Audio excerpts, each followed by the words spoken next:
Setiap orang yang lewat jalan situ Anda mendapatkan pahala dari orang itu tanpa dikurangi sedikit pun. Hadisnya sahih. Man dalla ala khairin falahu ajruhu mithla ajri fa'ilihi min ghairi an yankusa min ajri syai'. Siapa yang menunjukkan, memfasilitasi pada kebaikan, dia akan mendapatkan pahala yang sama.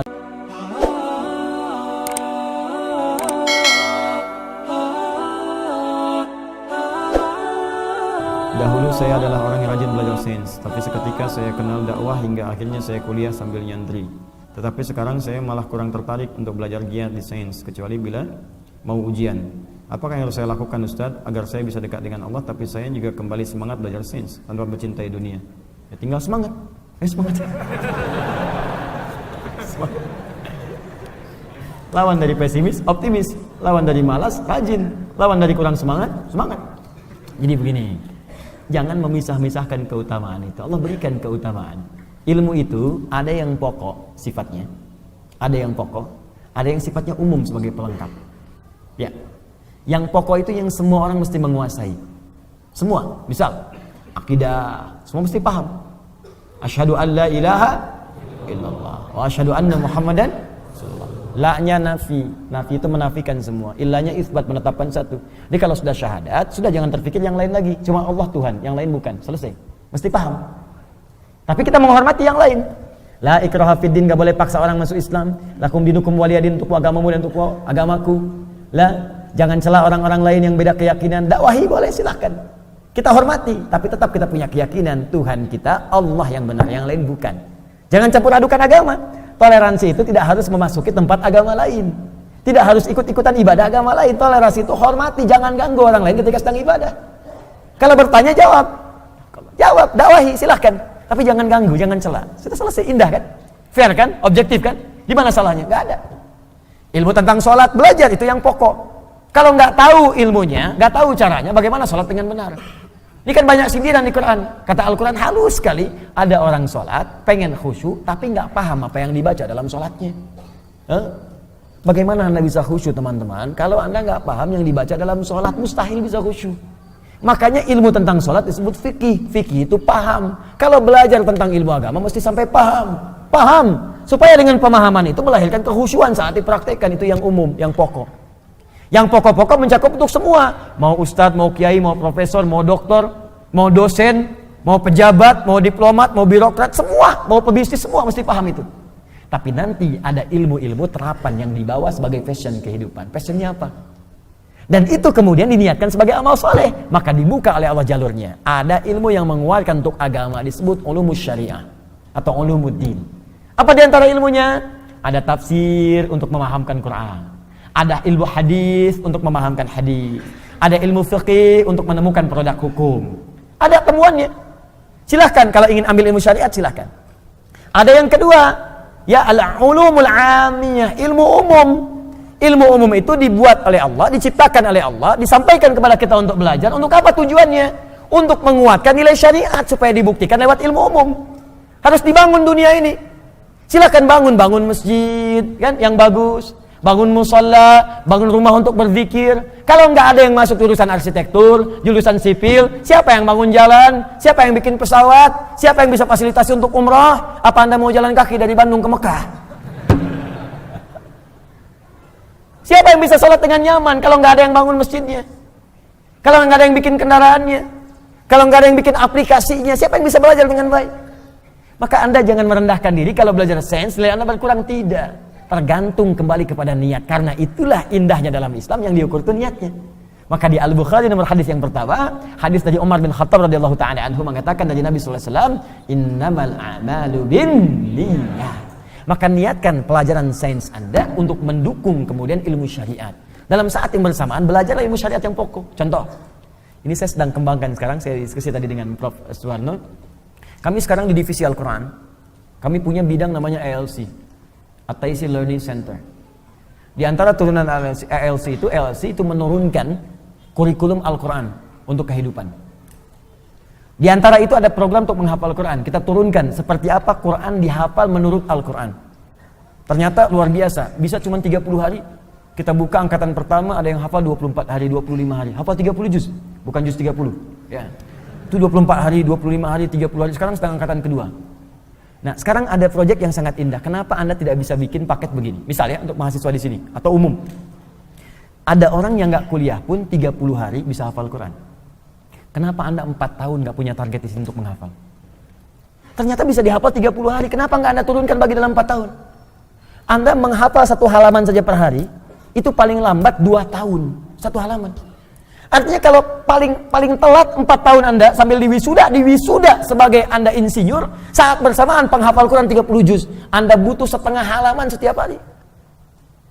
1 halaman itu kan kalau Al-Baqarah ayat pertama sampai 5, cuma 5 ayat. 1 halaman 24 jam. Waktunya sangat panjang. Setengahnya itu cuma 2 ayat setengah, 3 ayat lah. Alif Lam Mim Dzalikal kitabu la raiba fihi hudal lil muttaqin alladzina yu'minuna bil ghaibi wa yuqimunas salata wa mimma razaqnahum yunfiqun. Sampai situ. Anda bagi, kalau masih terasa panjang bagi.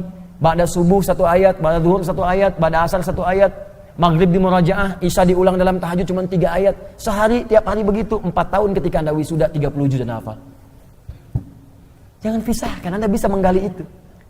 Yang kedua, turunkan ayat-ayat terkait dengan, supaya semangat, turunkan ayat-ayat terkait dengan bidang kuliah Anda. Kami punya kelas profesi, kelas dokter. Ya, ada kelas dokter, kelas pebisnis, kelas ilmuwan, ya, kelas pembelajar, kita turunkan. Dokter misalnya, keluarkan ayat-ayat tentang kedokteran. Ada dokter mata, ayat-ayat mata aja. Jadi semangat. Dokter mata itu ketika mengobati mata, turun pula ayat-ayat bimbingannya. Ya, saya pernah tanya begini, Dok, bagaimana ciri mata yang sehat? Ya, Ustadz kalau bisa melihat dengan jelas, pandangan bagus, gak ada bayangan, gak punya alat bantu, ya bagus, saya bilang. Ya, saya banyak menemukan begitu, Dok. Tapi ketika keluar dari masjid, matanya jelas. Tapi dia gak bisa bedakan mana sendal dia, mana sendal orang. Itu apa yang salah sebenarnya? Wah, kalau itu bukan ilmu saya, Ustaz. Nah, itu yang dimaksudkan Al-Quran. Dokter fisik mengobati fisik, maka roh itu punya Allah. Maka Allah memberikan keterangan tentang struktur anatomi roh kita. Seperti apa kemudian dalam hati membisikkan kepada mata untuk memandang. Maka turunlah ayat-ayat tentang mata. Quran surah 24 misalnya, ayat 30 untuk laki-laki, 31 untuk perempuan. Nanti ada bagaimana cara memandang, bagaimana mengatasi persoalan pandangan. Turunkan. Anda di bidang apa sih sainsnya? Fisika kah? Kimia kah? Ya, matematika atau yang lain. Turunkan ayat-ayatnya supaya belajar dengan baik. Di kimia, turunkan ayat kimia. Berbahagialah Anda. Pertama kali yang menemukan bidang kimia itu orang Islam, namanya Jabir bin Hayyan. Kapan menemukan itu? Saat menganalisis Al-Quran. Baca surah ke-57 Al-Hadid ayat 25 sampai 26. Begitu masuk ke ayat 25 ke 26, ditemukan di situ wa anzalnal hadida, maka kami turunkan besi. Dilihat besi turun dari langit. Ya, main ke museum itu geologi yang ada di Bandung. Saya pernah ke situ. Ya, ada satu meteor kan bahannya besi itu, turun ya. Dianalisis oleh beliau. Dibawa partikel besi ke rumahnya, masuk ke lab sederhananya, dianalisis oleh beliau, dikaji, dikeluarkan sedikit. Sampai muncul turunannya, disebutkan kemudian dengan turunan-turunannya, atomnya, ya, sampai dikembangkan. Kekinian sekarang jadi simbol. Besi itu kan di kimia Fe kalau nggak salah, F besar E kecil, ferum, ya kan? Ya kan? Nomor atomnya berapa? 26. 26 kan? Dan setiap atom kan punya isotop untuk menjaga stabilitas atom.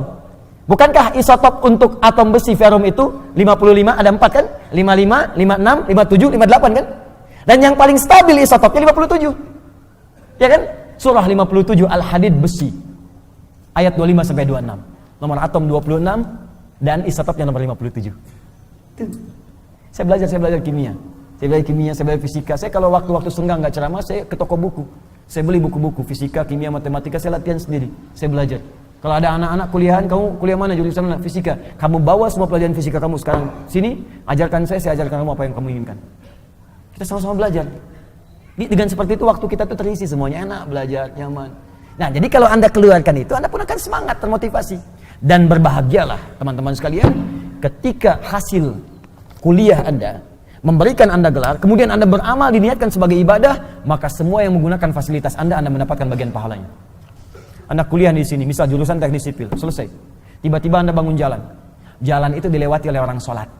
Setiap orang yang lewat jalan situ Anda mendapatkan pahala dari orang itu tanpa dikurangi sedikit pun. Hadisnya sahih. Man dalla ala khairin falahu ajruhu mithla ajri fa'ilihi min ghairi an yankusa min ajri syai'. Siapa yang menunjukkan, memfasilitasi pada kebaikan, dia akan mendapatkan pahala yang sama dengan yang mengerjakan tanpa dikurangi sedikit pun. Tuh ya, maaf, yang bikin pipa wudu, tempat wudu, kan itu butuh ilmu dunia. Tapi kalau diniatkan benar, bukan cuma sekedar dunia tuh. Kalau cuma jualan pipa yang gak beriman pun bisa. Tapi Anda bikin itu karena niatkan, ilmunya dipakai tadi itu, teman-teman. Setiap hari tambah ilmu, praktekkan ilmunya. Begitu dipraktekkan, niatkan ibadah, dunianya dapat dunia, penghasilan dapat, dan setiap orang wudu Anda dapat pahalanya. Masya Allah. Berapa hak paten Pak Habibie didapatkan dari sayap pesawat terbang itu sampai dikenal dengan Mr. Crack? Saya berapa hari lalu di kediaman beliau memberikan tausiah, sampaikan beberapa hal. Dan itu tidak mudah, dan beliau tuh Masya Allah taat juga, rajin sholat malamnya, baca Qurannya. Itu saya sempat di Abu Dhabi, yang itu Profesor Habibie di hari itu ada juga di situ. Kan di antara teman dekatnya Syekh Zaid yang meninggal pada saat itu, sudah meninggal. Itu Masya Allah, beliau itu penyambung silaturahim yang sangat baik. Itu masih saat datang di situ masih ingin datang ziarah ke kuburan kawannya itu, sampai di situ berzikir selama 1 jam, nggak mau diganggu. Bagaimana menyeimbangkan itu? Rajin baca Qurannya, silaturahimnya, sholat malamnya, ya, mulai kemudian diimbangi. Itu ada keseimbangan di situ. Dan yang saya ingin katakan, ketika Anda punya karya yang banyak, berapa pahala banyak bisa Anda dapatkan. Dan ilmu ini penting. Ayo teman-teman, belajar fisika yang bagus, matematika yang baik, jadi orang pintar, yang sepintar-pintarnya, sehingga nanti teori dalam agama bisa dikonversi dalam hitungan-hitungan atau aktualisasi kehidupan kita. Sekarang maaf ya, air yang tidak kena najis, dianggap tidak kena najis, 2 kulah. 2 kulah itu berapa volumenya? Kalau Anda nggak belajar fisika, bagaimana bisa dikonversi? Jamak kosor bisa berlaku, khususnya kosor, itu bila jaraknya 3 farsah. 3 farsah itu berapa kilo? Sekarang muncul 80 km, 82 km. Oke, 82 km. Kan kalau ditarik ke fisika, itu kan jarak. Ya, simbolnya S, ya kan? Ya, rumusannya S sama dengan V kali T. Kecepatan dikalikan dengan waktu. Itu kecepatan berubah, jarak itu bisa ditempuh dengan jarak tidak berubah. Tapi ketika kecepatannya semakin cepat, waktunya akan semakin mengecil. Jika waktu semakin mengecil, maka seakan-akan jaraknya menjadi singkat. Hukum jamak kosor bisa berubah. Ya, bukankah rumus mencari T, S dibagi dengan V? Hukum mencari V, S dibagi dengan T. Sekarang saya mau pergi ke Semarang. Dari Bandung ke Semarang, dengan misalnya dari kota Bandung, maaf ya, dari Bandung ke Semarang dengan dari kota Bandung ke Sumedang. Jauh mana? Semarang kan? Tapi saya mau tempuh dari Bandung dengan pesawat ke Semarang. Fokus. Dari sini ke Sumedang pakai beca. Suasana macet. Secara jarak memang jauh ke Semarang, tapi kan kecepatan pesawat berapa? Ya, 800 km per hour, MPH. Ya kan? Anda bayangkan, dengan kecepatan tinggi itu, berangkatnya jam 11, datang jam 12 kurang, zuhur pun belum. Apa yang mau dijam, apa yang mau dikosor? Tapi dari sini ke Sumedang, berjuang. Kena macet, lewati gunung, lewati lembah, dengan udah. Berangkat dari sini asar, sampai sana isya. Maka berlaku hukum, makanya ilat berubah dari masafah jarak menjadi masyaqqah, kadar kesulitannya. Itu apa yang bisa memberikan gambaran itu fisika. Itu kan? Sekarang Anda mau berangkat haji, gelombang kedua, langsung ke Mekah, di mana mikotnya? Oke Ustaz, di pesawat. Baik, di pesawat. Mulai kenakan itunya. Ketika Anda mau mengucapkan Bismillahirrahmanirrahim, labbaika Allahumma hajjan, baru bis pesawat lewat. Bagaimana hukumnya? Siapa yang bisa memberikan gambaran di situ kalau nggak dipadukan antara ilmu sains dengan ilmu agama? Maka belajar silakan yang baik. Belajar juga agamanya, turunkan supaya semangat.